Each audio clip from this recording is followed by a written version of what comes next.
Welcome. It is Verdict with Senator Ted Cruz, Ben Ferguson with you as well. And it's so nice to have some of you listening on the radio around the country. We've got a lot that we're going to be talking about. But before we even get to the topics, I got to say, Senator, I know you. I feel like I know you well. I feel like you're one of my best friends. The idea that for 25 years, there is one woman who has put up with you for 25 years is truly incredible. I don't know if this is a rapture alert. I don't know if you're gotten really good at gift giving, but congratulations, 25 years. You have been married. That is incredible. Well done. Well, thank you. We celebrated our 25th anniversary on Wednesday this week, and you know, it's Heidi says 25 years of marriage. It's been 21 of the happiest years of her life. So I'll take that ratio. That's not bad. I'm exceeding. You're not asking for which 4 years she's describing as the other ones, right? Yeah, that's she didn't say they were contiguous. It's just, you know, it's I'm batting well over 500. I'm happy with that. We had actually a fabulous anniversary. We started the day. We went and had brunch together. We spent the day just kind of. We looked through our wedding albums. It's unbelievable. It was 25 years ago, May 27th, 2001, and my God, we were kids. Like it really. I mean, you know, you're still young in the Senate, but you're not young anymore when you look at your wedding pictures. That's the best way you can describe it, right? So I'll tell you the weird thing, Ben, is Heidi's parents were my age when we got married, and we thought of them as like unbelievably old. Oh yeah. And you know, 25 years is a long time, but it was. You know, our nephews and nieces were 2 and 4, and they were like the flower girl and the little ring bearers, and they were so cute. And all 4 of them now are grown and married. They're great kids, but you know, 25 years added to 2 and 4 gets you old enough to be grown and married and a full-on adult. So we spent the whole day together just reflecting on kind of what the last 25 years were, what surprised us on the good side, what surprised us on the bad side. And then Wednesday night, we went out and had a nice romantic dinner together. It was funny. We each got cards, and we both wrote the same thing in the card to each other. We both wrote, "I can't wait for the next 50 years together." There you go. And when I read Heidi's note, that's how she closed it. I just started laughing because she hadn't read my card yet, and that's how I closed mine. But I was going to say, was somebody cheating? Did someone leave their card out? The other person saw the card? So that was genuine, authentic. It wasn't, okay, no cheating involved there. I love that. Turns out 25 years, you kind of know how each other thinks. And, okay, I'm going to tell you a quick funny story, and then we're going to get to substance. But I went to get her. I got her 2 dozen roses for 25th anniversary, and so I'm at Whole Foods right down the street from us, bought the roses. Yeah. I wanted to get 25, but they only had them in 12 bundles, and they didn't have any loose roses, and there was nobody working the darn counter. So I got her 24. I gave her the 24. When she said that, she said, "Did you get 25?" And I said, "Sweetheart, you're the 25th rose." Oh, look at you. and it was a moment. Look, I'm usually not very slick, but it was a moment. She just cracked up laughing. And it was like, all right, that wasn't bad. Like I turned to our girls. I'm like, hey, Dad's got a little game here. That worked. That's good. But I got her a card, and it was a card that was in the tray on the little carousel that said blank. And it had a really pretty, almost like silk drawing of a flower that was just really pretty. It was blank, and I figured I'd write her a nice note in it. Yeah. And I'm at the checkout counter, and as I'm paying for it, it flashes up on the screen, and suddenly it says sympathy card. And I stop. I'm like, wait a second. And I go look at the thing, and even though it was in the blank shelf, it said in it, "I'm so sorry for your loss, and I'm hurting with you for all your suffering." And I cracked. I didn't actually end up giving it to Heidi because she's pretty literal, and I don't know that she would have thought it was very funny. But Caroline, our eldest daughter, I told her that tonight, and she cracked up. Caroline thought it was funny. I would give Caroline a sympathy card, but Heidi would find it less amusing. And so That's instead, pretty good. I went and got an actual blank card and wrote a note. So many times I hate cheesy cards. Valentine's Day, I will actually get 2 cards. I'll get the cheesy one, and then I'll get the humorous fun one that's like, a cartoon or something. And I'm like, this is the one I really want to get you. Here's the one I know you really want. And so it's now become a thing where we give 2. So 25 years, I got to ask you one last question. I'm assuming a 25-year gift is like, you know me, my love language is gifts. I'm a jewelry person, and Anna benefits from that. What did you get for the 25-year anniversary? And I hope it was good, because everyone's judging you otherwise right now. Yeah, look, I got Heidi some earrings. We actually went to the jewelry store together and got the earrings, and she really likes the earrings. They're nice earrings, and she really likes them. And I for a lot of vacations, jewelry is sort of my like for That's birthdays and Christmas. I'd get bracelet or a jewelry or something, and so I think she picked out the earrings and she really liked them.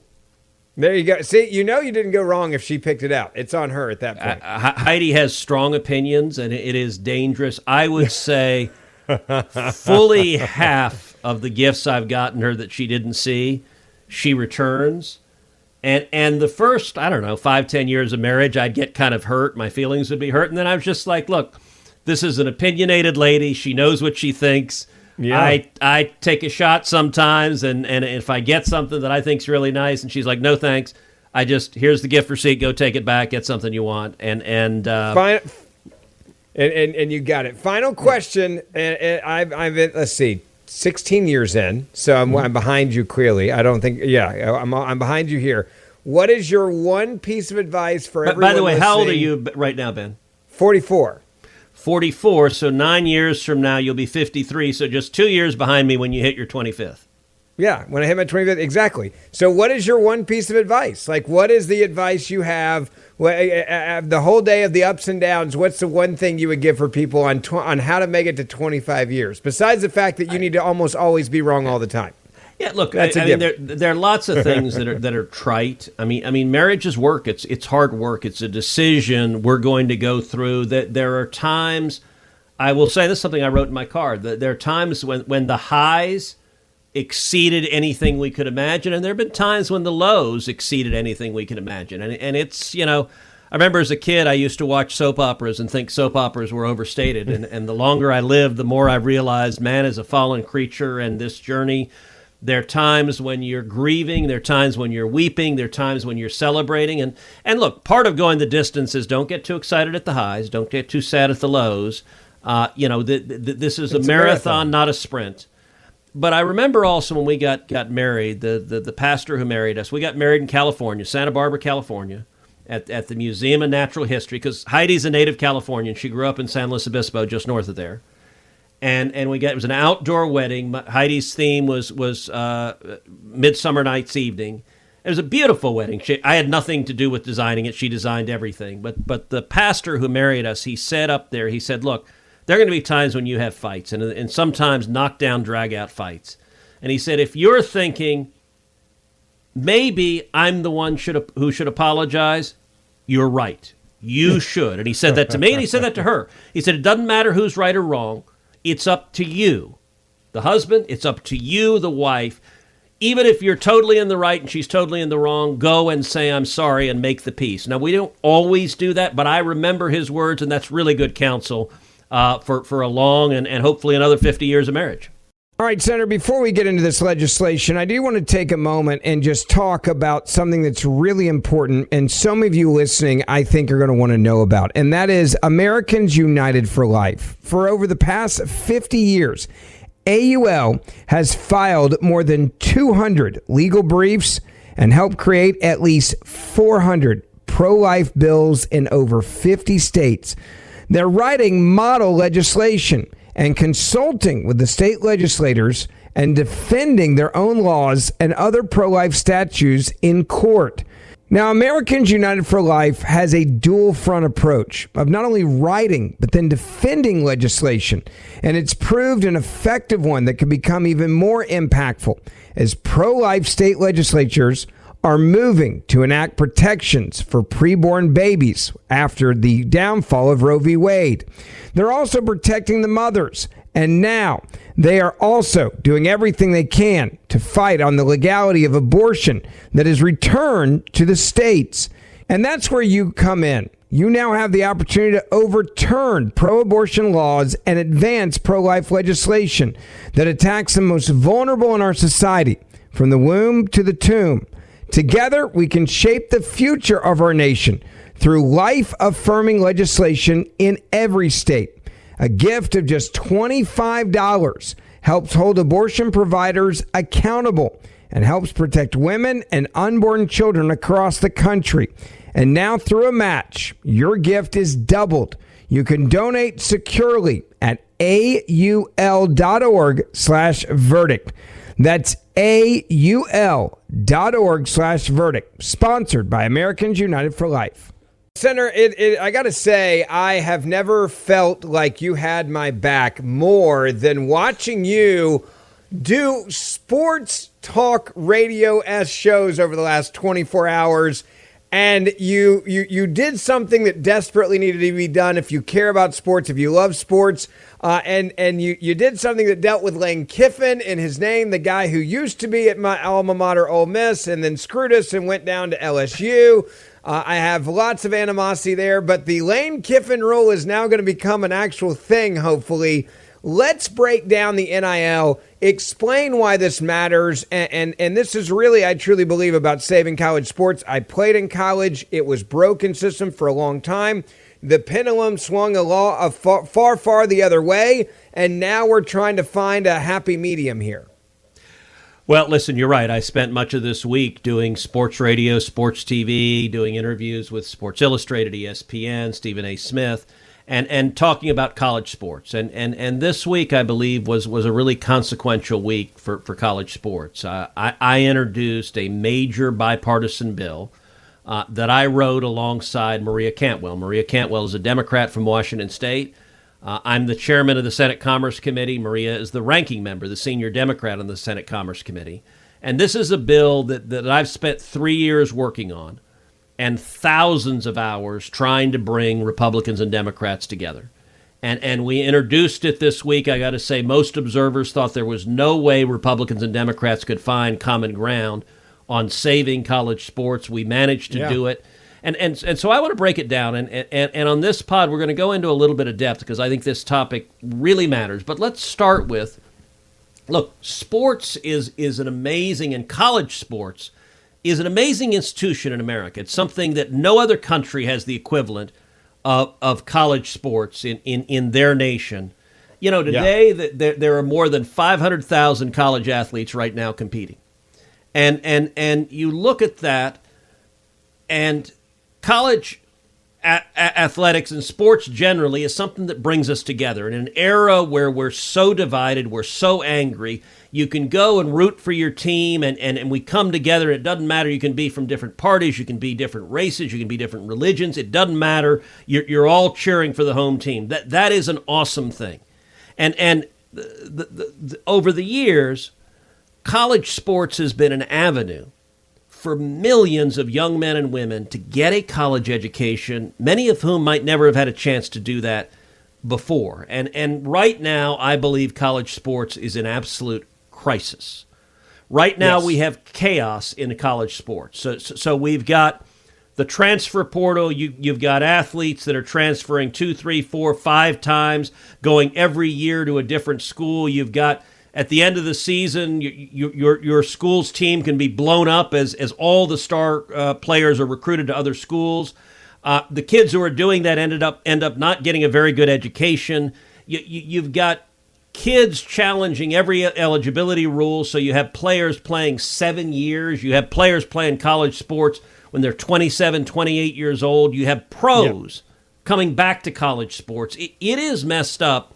And what is happening, Ben, every week, a different college program across the country announces they're cutting a sport. They're cutting women's sports. They're cutting track and field. They're cutting Olympic sports. They're cutting tennis. They're cutting non-money making sports, which, by the way, to be clear, is the overwhelming majority of college sports. Just so people understand that the economics of this, in most schools they make money on football. If it's Division I, they make money off basketball. And then the scale is just nosediving after that. And there's so many sports that don't make money. And that's why Arkansas this year, they decided to get rid of the tennis team. And then luckily somebody came in last moment and said, we'll fund it for you. But they had shut down men and women's tennis. And it was just like, sorry, it is what it is. Yeah, that was just a few weeks ago. Arkansas canceled both men's and women's tennis. I texted that to you. And as a former SEC varsity tennis player, you shed a tear. Thankfully, a booster came in and saved tennis for them, but it gives a sense of what's going on, and if anything, you understated where the revenue comes from. The overwhelming majority, the vast majority, is men's football. That is the driver of revenue. Second place is basketball, but it is basketball makes a little bit of money. It is football that feeds the entire beast, and virtually no other sport is a moneymaker across college athletics. So all of the other sports are surviving on the revenue from football. And what is happening is we're in a nonstop spending war where the budgets are going up and up and up. And I believe if Congress doesn't act, in 3 to 5 years, we will see 30 to 50 colleges across America that will still have football teams. And it'll basically be a mini NFL. It will be a pro football league, kind of the G League for the NFL. Yeah. And the rest of the schools... And by the way, many of the athletes make more money playing in college now than they do if they get drafted. Yeah. If they're not a top draft pick, you actually can make more money. And that's part of what people don't understand is a lot of these athletes that are staying around, as you mentioned it, like till they're 27, 28 and playing 5, 6, 7 years and transferring all the time. They're making more money than going pro because the cash is so big to play in college now that they're like, why would I go to the pros unless I'm a top 10 draft pick? After that, the economics of it say stay in college longer. And listen, I don't begrudge the athletes making money, and I think it's important. I think it's fair that they make money, that they be fairly compensated, and this bill that we drafted does that. But the system is broken. What is happening is there's a bidding war where the vast majority of schools right now are losing millions and in some cases tens of millions of dollars on sports. And it's why they're canceling all the other programs, because they're just pouring money into football trying to stay competitive. And you've got these schools that are very rich institutions that have big alumni donor bases that can fund that constant arms race, but everyone else is losing. So, for example, let's take your and my home state of Texas. If the system continues on the path it's on, there are only 2 schools that I am certain would survive, University of Texas and Texas A&M. They have a big enough donor base that no matter what happens, those 2 survive. But if we're sitting here 3-5 years from now and the other schools, University of Houston, Baylor, TCU, SMU, Texas Tech, Rice, if the other college programs in Texas go under, that's terrible for Texas. It's terrible for athletes. It's terrible for the sport. But let me be clear. This is not a done deal by any means. We still have a long road to go. We introduced the bill this week, which shocked people. They didn't think we could get a bipartisan bill, and we introduced it with 2 Republican senators, 2 Democrat senators. So Maria Cantwell and I introduced it. We were joined by Eric Schmidt, Republican from Missouri, and Chris Coons, Democrat from Delaware. So 4 of us introduced it. We're going to have next week, I'm going to chair a hearing on the bill, and we're going to hear from witnesses about what's happening in college sports. And then my intention is very shortly thereafter that to mark up the bill, hopefully to vote it out of committee. But for this bill to pass, we've got to get at least 7 Democrats. We got to get to 60 senators, and my goal is to get a lot more than 60, to have a big bipartisan vote. But we got to get it out of the Senate and then move it over to the House and have the House pass it. And so the bill is designed to number one, to find common ground and build a broad coalition. So what does it do? It starts out by protecting athletes and their right to be compensated. And listen, the old system that was around for a long, long time, athletes could not get any compensation. And it was really unfair. It didn't make sense. Lots of people were getting rich off college athletics, everyone except the athletes. And exactly. I think, as a conservative, I think you ought to have a right to enjoy the fruits of your labor, that if you work hard, you develop a skill, you ought to be able to benefit from it. I've said this on this show before. Student athletes were, before we had NIL, they were modern-day slaves. That you could be lied to by a coach, you signed with that university, they owned you, and if you wanted to transfer and they didn't give you a release, They then made you sit out for a year, which made you completely irrelevant because a younger person would come along and they've been playing and they had stats and you weren't on the sidelines. You had to fix that. And that's what the NIL did, is that it was like, okay, we're going to give some freedom. But then, as you mentioned, should you be able to, as a student athlete, transfer every single year? You lose the team aspect of sports as well. Well, so what this bill does, it protects, number one, the right of every athlete to get compensated for real NIL, for name, image, and likeness. So if a quarterback is selling tennis shoes, and if that quarterback can sell millions of tennis shoes, that quarterback should be compensated millions of dollars. If you're producing that value, those contracts should be fully honored. This bill protects that. It also protects the rights of athletes to participate in revenue sharing. And there was a big litigation over college sports and a settlement that agreed to a revenue sharing agreement so that universities now can pass on significant portions of the revenue that is being earned to the athletes. And so that's protected. But what it doesn't allow is fake NIL deals. What it doesn't allow is a booster handing a bag of cash to an athlete in a dark alley just to get that athlete to play at their school. And so it draws a line between real NIL and just fake boosters trying to game the system. What else does it do? You mentioned transfers. By the way, to be clear, what you just described, there's a lot of that happening, and that's the dark world of sports that I don't think people understand until they actually see it. I tell the story. I had a buddy of mine who played football, and his mom traveled to every game, and his brothers came to every game, and I knew their financial situation. I just asked him, and we were friends, like, how does it work? He was like, you want to see how it works? Like, yeah. He goes, watch. He goes, after the game Saturday, walk with me afterwards, meet me at the lockers, and I'll show you how it works. And I don't blame him. I want to be clear. This is how it worked at every SC school in the country. You had a bag. He had his bag. And it was his locker room bag, and it was about, this big, and you throw your sneakers and stuff in there. He would walk into a booster's tent, put that bag down in the corner. We'd eat a little food. We'd leave. He'd pick the bag up, and there was cash in the bag. He was knew which booster to go to next. They were told the boosters to go to, and they would go to the next booster. They'd put a little cash in that bag. Same thing, and work it. And then we went back to the dorm room, and we're counting cash. He's like, this is going to get my mom's plane ticket, my brother's plane ticket, my grandmother's plane ticket. Otherwise, they'll never see me play a game. It covers their hotels and their meals, and that's how the system works. So, cleaning that up is great, but it's still happening as you described it. There's still bags of money coming in dark alleys.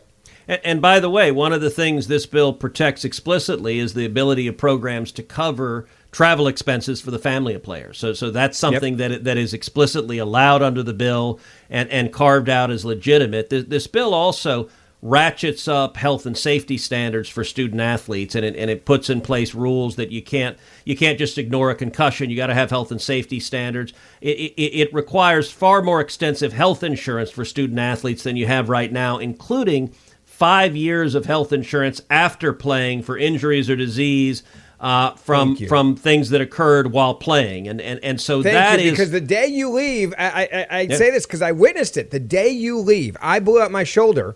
It would have been within the 5 years. Yeah. It was clearly damage done during my time playing. All of that is on me. All the deductible, all the rehab. If you don't have great insurance, it's on you. My buddies that played that had herniated discs, they had back surgeries afterwards. They missed work. And then you talk about the brain injuries of athletes and the concussion. They knew, and there was a clear decision made in college sports, that we can use up your body and duct tape it to success. And as soon as you either graduated or were off scholarship or walked out of that locker room for the last time, we had zero liability. So I mean this when I say it. Thank you, because that may be the most important thing you guys put in there. 5 years is adequate, because I know my shoulder surgery, the rehab and everything else, out of my own pocket, that was on me. And there's a lot of players that have to deal with that. It's unfair. Yeah, and look, something like your shoulder injury, this mandates zero out-of-pocket expense for the athlete for those 5 years, that it has to be covered by the insurance with no out-of-pocket expense. It also creates a $60 million medical trust fund so that institutions that don't have the resources to provide that that insurance. Institutions like historically black colleges and universities, that trust fund is there, paid for by the giant schools that are generating a lot of money. And so it improves the standards, and it also has protections for scholarships, academic protection, so a coach can't say to a player, you can't take that course. A coach can't make a player not be able to go to class. There are lots of protections that are written in for the athletes. But then the system, you mentioned the transfer portal. What the bill provides is that every athlete is entitled to one free transfer. So you can transfer anytime, no questions asked. For a second transfer, it lays out specific reasons. So number one, if your coach quits. If your coach quits, you can transfer somewhere else. Number two, if your program is canceled. Well, if your program is canceled, you can transfer somewhere else if you want to play at another school. Or number three, if you're a victim of sexual assault or sexual harassment. Those exceptions are carved out. You can have a second transfer. But other than those exceptions, if you transfer a second time, you're required to redshirt for a year. You're required to sit out for a year. Because, look, my approach focusing on this bill is I didn't spend a lot of time worrying about the superstars. I didn't spend a lot of time worrying about the Michael Jordans or there's very few of them. The Arch Mannings. They're people that are going to make millions in the NBA or the NFL, and they're going to be fine. But 99% of college athletes are like you, Ben.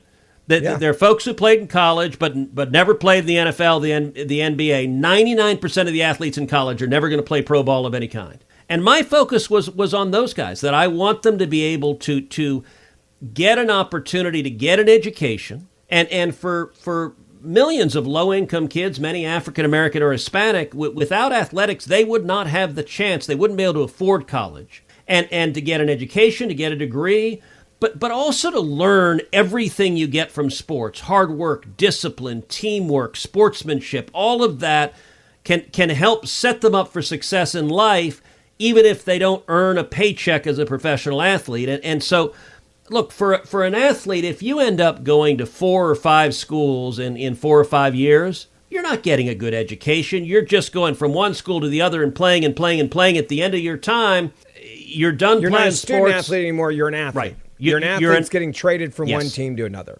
So the transfer portal reform is really important. And eligibility, we put in clear rules that every athlete's entitled to 5 years of eligibility, and a hard cap of age 24 is the oldest you can be. And so I love that rule. We're not going to have 27, 28-year-old guys. It's not fair for a 28-year-old guy to play against an 18-year-old guy. There's just differences that make it not fair. My sports brain's going insane right now. I have a question. What if you serve in the military? Is there a Yes, there is. There is an exception for the military explicitly. Okay, so if you're over 24, you go serve, you come back, you can play again. All right, I have another question. You said it also specifies pros can't go in and play college sports. I got to admit, I was joking with Charlie Baker, who's the head of the NCAA.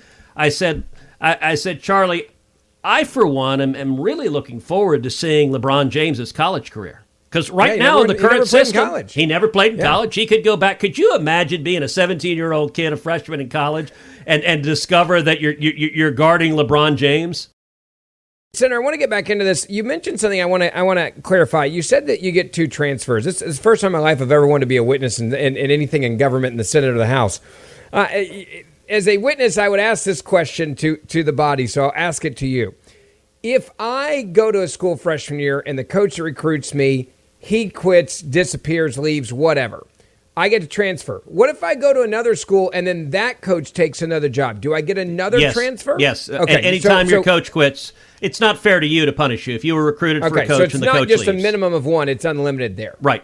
In that exception, because that's a legitimate reason to leave, and that's not going to happen as a widespread matter. That's not going to lead to every starting basketball player being recruited away at the end of every season from a team, which is what we're seeing sometimes now. Yeah. Oh, no. I mean, I laugh. There's football teams now where there was like 0 members from the prior year on the football team. Yep. And that's a football team, which is huge. Yep. So who is against this legislation, and where's the pushback coming from? Well, I have to say, so we introduced it this week, and there's been surprisingly little pushback. It has been very well received. As I said, people were astonished that we could get there. Things are so broken down and partisan that they just believed there was no way Democrats and Republicans could come together. Yeah, Coons, I let's got to be say, clear, pretty liberal guy. Like you and him y'all are not usually 1-on-1 like this. well, actually, Chris and I work on a number of things together. Maria Cantwell is my lead partner on this. She's the ranking member on Commerce. And we literally have been negotiating. For the last month, we've been spending 6 to 8 hours a day in a room negotiating directly, provision by provision. It has been painstaking, but and we had to reach middle grounds where there are provisions in there that don't go as far as I would like, but don't go as far as she would like, and that's how you have to get there. But our opposition is coming from two places. Number one, the extreme far left, and number two, big money. And let me break that down. The extreme far left, to date, only one senator out of 100 has publicly criticized that. That's Chris Murphy, the very liberal senator from Connecticut, who's blasted this, says this doesn't do enough for athletes and it just helps millionaires. And it's, look, the far left is listening to union bosses and trial lawyers that want a system where, number one, there are constant lawsuits. Every university is being sued nonstop. Every conference being sued nonstop. Every league is being sued nonstop. And number two, every student athlete is an employee. They're unionized. They're union members. They're paying union dues. Those union dues are going to fund Democrat candidates. Both of those are terrible outcomes for college sports. And a whole lot of the programs, the historically black colleges and universities have said if that happens, they'll shut down their entire athletic department. I mean, that's the consequence. That would end up taking away athletic opportunity for, over time, millions of kids. So that's a terrible outcome. But that's one area of pushback, is the very far left. The other area of pushback is big money. And I mentioned that we're on a path to consolidation in 30 to 50 schools. In college football, there are two conferences that account for more than 2/3 of the revenue, and that is the SEC and the Big Ten. That's where the eyeballs are. They generate massive revenue because, look, that's where most of the best football in America is being played, is the SEC and Big Ten. Not exclusively, but very heavily, those two conferences. There has been a lot of talk in those two conferences about merging and forming a super league. Now, I think that would be a terrible outcome. You'd end up with the rich getting richer, but all of the rest of college sports would be left behind. It would basically transform the other schools into essentially I would describe as Division II. You wouldn't be able to compete at the same level. Yeah. You wouldn't have the same quality players. Anybody that cared about football and wanted to play at the highest level and play for national championship would go to the super conference, right? Like right now, you want to go to the SEC, and if you're from the Northeast, you may want to go in other schools. But in general, that's the holy grail. You do what you just described and have them two come together. Every other school in America is a loser now. And by the way, it's even worse than that, because they lose essentially all of their TV revenue, which funds the rest of their athletic department. So the other schools cancel all the non-revenue sports. They slash athletics altogether. They eliminate scholarships. So you end up with millions of kids over time not being able to go to school to play sports. And it's not just those kids, because an awful lot of eyeballs, people learn about a school by watching March Madness, by watching sports, and they end up applying to the school. Yeah, and a Gonzaga. And they end up. It drives, when your school does well in athletics, your applications soar, your donations from alumni soar, and so you end up badly damaging a bunch of schools, not just in sports but altogether, and hurting universities. So, what does this bill do? Number one, it explicitly prohibits a super league. It prohibits the Big Ten and the SEC from combining. It just says, no, that's bad for sports, it's bad for athletes, it's bad for football. That is prohibited. Now, you know what? The leadership of the SEC in particular is not happy about prohibiting a super league. But secondly, so the way I looked at this problem, there are two elements. There's a cost element and a revenue element. On the cost side, you want to slow down the out-of-control spiraling that is bankrupting most of the programs so that the programs can stay vibrant and kids can keep having these opportunities. But on the revenue side, we looked hard for how do we grow the revenue that is available to fund college sports. And what we do is we allow colleges to join together and negotiate for media rights jointly. That's awesome. I believe, will significantly increase the revenue. So, for example, the number one source of eyeballs and revenue in TV is the NFL. It's massive. Yep. The number two is college football. And yet, amazingly, even though a lot more people watch college football than the NBA makes billions more in its media contracts. And there's a reason. The NBA negotiates as one unit. You don't have the Houston Rockets negotiating against the Knicks and fighting each other. And yet in college conferences, that's what you have. So this allows conferences to come together. It's voluntary, so no one's forced to come together. Yeah, no one's forced to. But it lets them come together and negotiate jointly for media rights. I believe that would expand by billions of dollars, the money coming in, which means there's more money for the other sports. And we write in that if you do this, if you get joint media rights, you must maintain every single roster spot and every single scholarship spot for women's and men's sports, for Olympic sports, for track and field, for tennis, for all the non-revenue sports. You got to maintain them if you're getting a lot more money through football. And so it's designed to be a win-win for everyone. But look, the leadership of the SEC has said that they're not interested. And I look, Greg Sankey I know well. Tony Petitti, who leads the Big Ten, I know him well. I've talked to both of them, and I've said, listen, this is voluntary. It only works if you guys choose to participate. That means the other schools have to offer you a good enough deal that y'all are making a lot more money, and so are they. That is a win-win for everyone. That's the outcome I hope we see, because I want to see college sports continue to be an amazing thing for athletes, for students, to continue to be an amazing thing for universities, and a great thing for fans. Look, it is an awesome thing to cheer on your school. And you asked about the Lane Kiffin rule.